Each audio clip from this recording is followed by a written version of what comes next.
How's everybody doing tonight?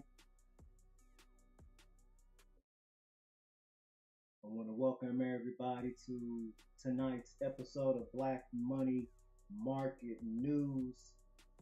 Sorry for the delay on getting started this evening, but I am here.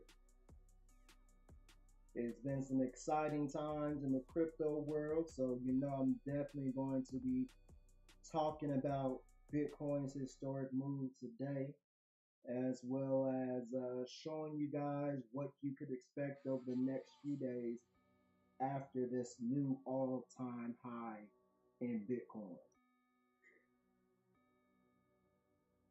As usual, I like to start the show and give a few moments to get people to join on the stream. Again, if you want to be entered in this week's contest, definitely get your likes, get your shares, and get your comments going on one of this week's episodes.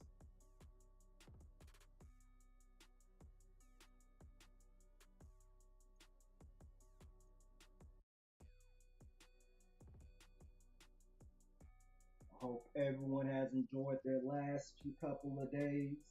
Now that we've all had a break from the shopping mania.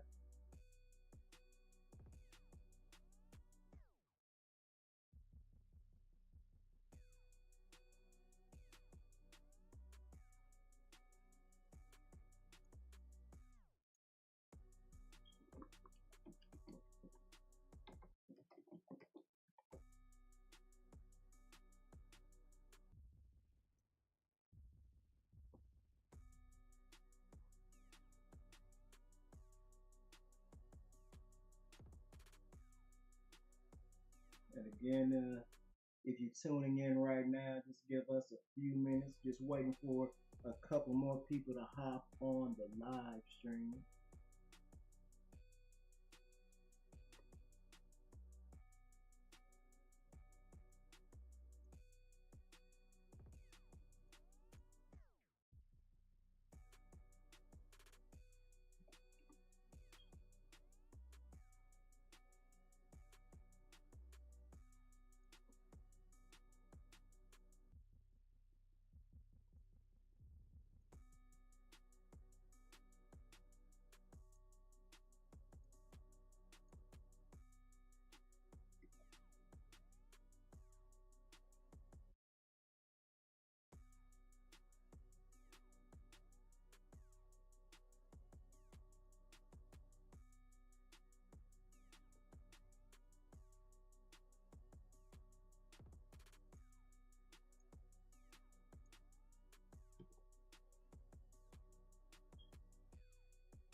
All right, folks.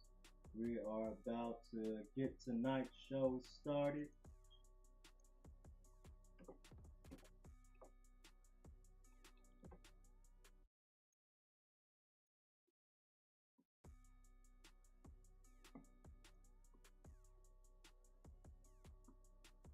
Hey, Minister Rosa, how you doing this evening?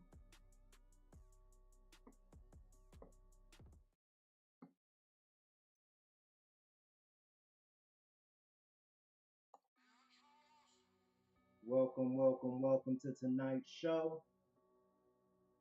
As you know, if you watch any of my shows, I like to get started by just reviewing the overall market performance today. Starting off with the Dow Jones Industrial Average up 103, nearly 104 points to end the day at 23,940, a new all-time high, and reach new all-time intraday high levels as well. S&P 500 ended the day nearly down 100 points, but actually had hit intraday all-time highs as well before moving lower. And we'll get to what caused some of those pressure on the S&P and the Nasdaq. Nasdaq was also down 1.27%. The Russell 2000 was down 1.84%.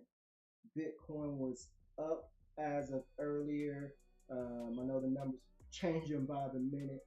It was at 9,639 after spiking above 11,000. We'll definitely go into details with that.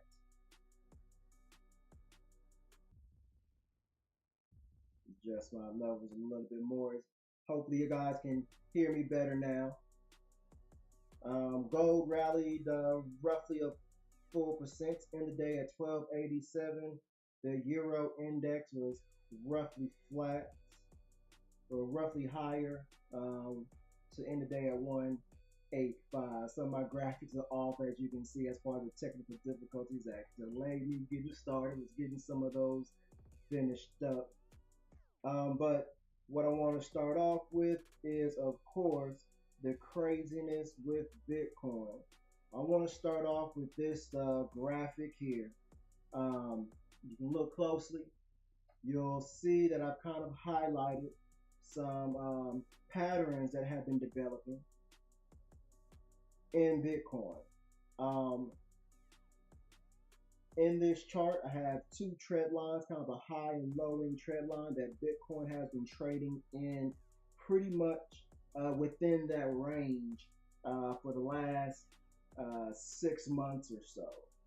Um, and whenever it's traded outside the range, there's normally been a spike affiliated with the new all-time high, and it would pull back all the way to the lower trend line.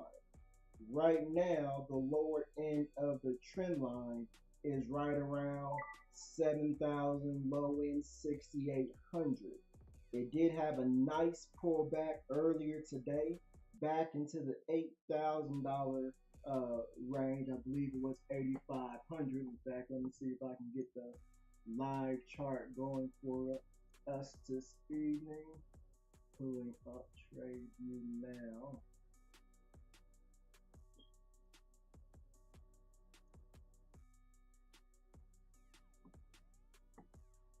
All right, let's switch.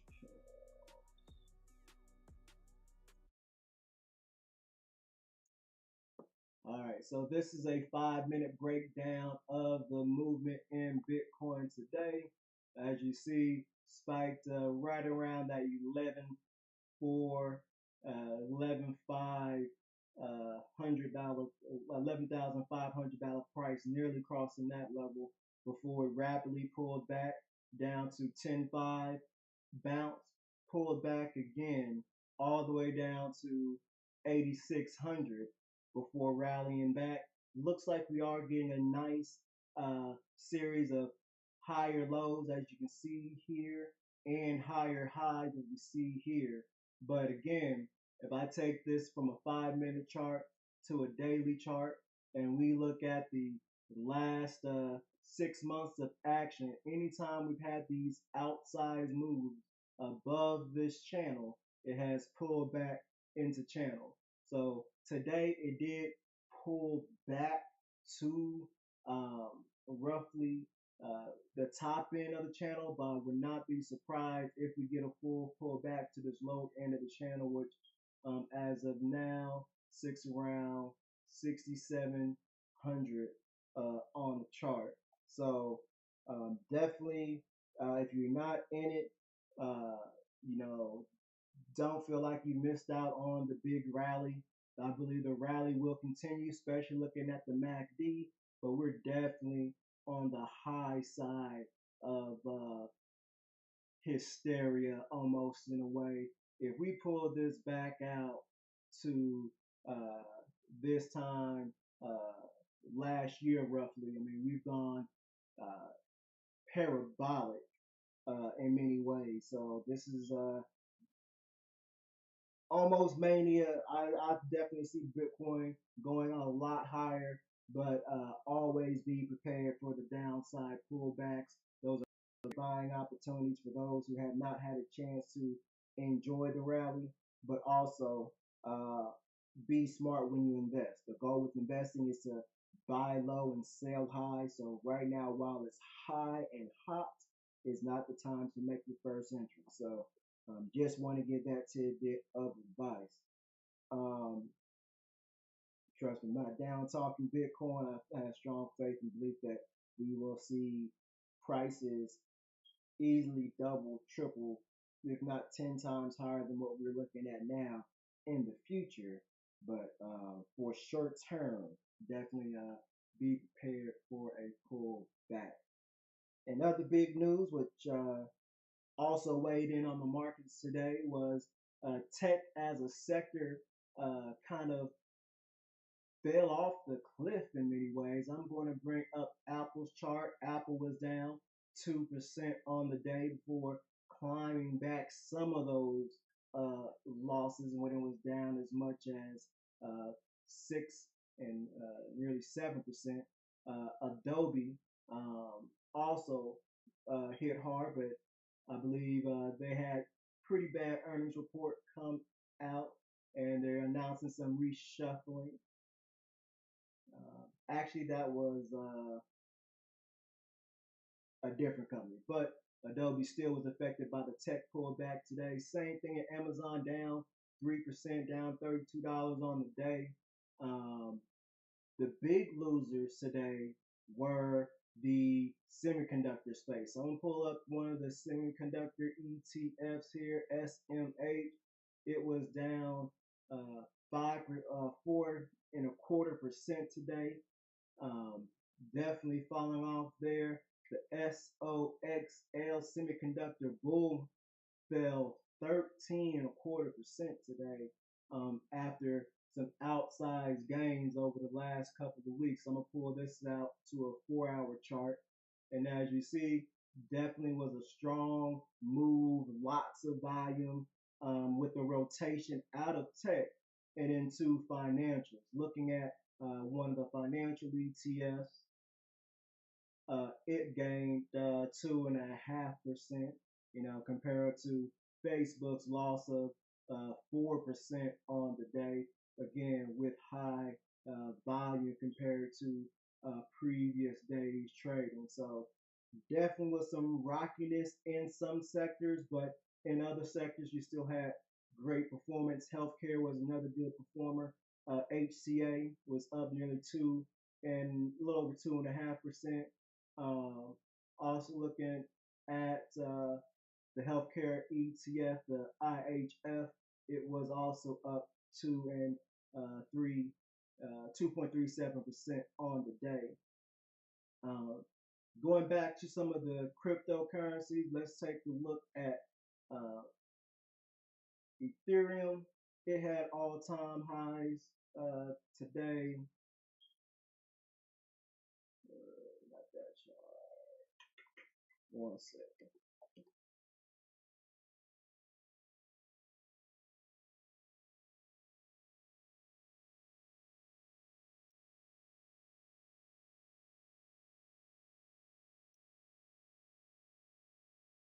Here we go. Pull this out to a 5-minute chart to take a look. It staged a all-time high rally, passing the $518 level earlier, late last night, before pulling back. Um, as you can see now, levels have leveled off roughly at 445. So definitely some new momentum in Ethereum over the last few weeks. I'm gonna break this out to a 2-hour chart. As you see, as Bitcoin's been rallying, it's been rallying as well, pulling out of the range it had been traded between 360 and 260, and really spiking and breaking out. Volume has been picking up in Ethereum, so definitely is a positive sign. Again, with these big outside moves, don't be surprised if you get a pullback back down to that 360 level to kind of retest the prior resistance and make sure that that resistance is now built to support. But overall, the cryptocurrency markets have passed $315 billion in total market capitalization. When Bitcoin was peaking, it had crossed nearly, I want to say, before I put my foot in mouth, might as well pull it up. If you don't know about the website, coinmarketcap.com gives you all the latest information on the capitalization market caps for the Bitcoin. So let's pull it out to a 1 day. So it topped out at $190 billion for the first time ever on the market capitalization before its pullback, and is now sitting at roughly $177 billion in market capitalization. So big outside moves there. Um, Also in the news today, what kind of supported some of the rally in part of the market was the testimony given by uh, Fed Chair candidate Jerome Powell. He's a current Federal Reserve governor, I believe out of the New York Bank. Uh, he was testifying in Congress, trying to get approval for his nomination to take over Janet Yellen's um, current chair leadership of the Federal Reserve. So his testimony is kind of holding, dovish on, you know, being careful with the upcoming rate hikes as they get back into a normalized monetary policy and selling off some of the assets that they built up, trying to juice the markets in a way. So that's why you kind of had some winners and some losers on the market today. The winners were big proponents that were looking for that could see gains from the tax cuts as well as finances with their staying steady but balance on their approach to these upcoming rate hikes. Um, so that's why financials really perform well today. I think what you're seeing now is just an overall market rotation. So if you have a lot of tech stocks, now may be a time to cash in your winnings and maybe rotate and increase your positions in healthcare, finances, and other well-performing winners in other sectors. Um, let's take a look to see what comments we may have, and I think we're gonna be nearing wrapping this show up here in a few minutes. Don't forget we're doing our weekly Bitcoin giveaway. With the weekly Bitcoin giveaway, all you have to do to enter is like, share, and comment on a video from this week. So I do 3 shows this week: Monday, tonight show, and Friday show. So if you like, comment, and share, you're automatically into the win. I think we got 2 entrants in now. Speaking of Friday show, I will be having a very special guest, Miss Dana Beasley of DNA Growth, here on the show live. Um, she's going to give her perspective of the cryptocurrency marketplace. We're going to kind of jive on that, top that subject up a little bit and give you guys another perspective on what's going on in the crypto world. Next week, I will have Miss Leah Tomlin, a financial educator and freelance accountant, who's going to give us some insights on how we can make sure we are getting the best returns on our taxes next year when it comes to investing. She's definitely going to bring some insights to your Schedule D and some special insights for taxes when it comes to some of your cryptocurrency winnings. Definitely don't want to end up with a Wesley Snipes or Ron Isley situation, not taking care of Uncle Sam. Pay your 10, 20, 30%, or if you take the tips right, and if you can uh, monetize it as a business, you may be able to use some of your initial money that you invested as a write-off to minimize your uh, taxes that you owe, or increase the taxes that you can get returned. Um, Week following, I will be having a very, very special guest, Miss Sherika Burton. She's an author, a uh, financial comedian, as she would say. She's also a certified financial planner, and she's going to bring insight to some, uh, her books, as well as an online investment group that she's involved in. She's also very active in cryptocurrency, so we definitely will be touching on getting her thoughts on it as well. I like to not only bring you uh, my insights, but I think you have to be able to hear multiple perspectives um, on different topics. And so look forward to those three special guests. I'm lining up more special guests for the weeks coming. Um, just taking a look, don't really see too many comments, but I do see a bunch of watchers, so I definitely appreciate everybody that is tuned in and watching. I'm doing a last quick check for comments, so um, don't see any tonight, but I will see you guys this Friday night. Hope I should be on time, so see you guys 8:30 Central Friday night for the next episode of the Black Money Market News. Otherwise, have yourselves a great night and thank you for watching.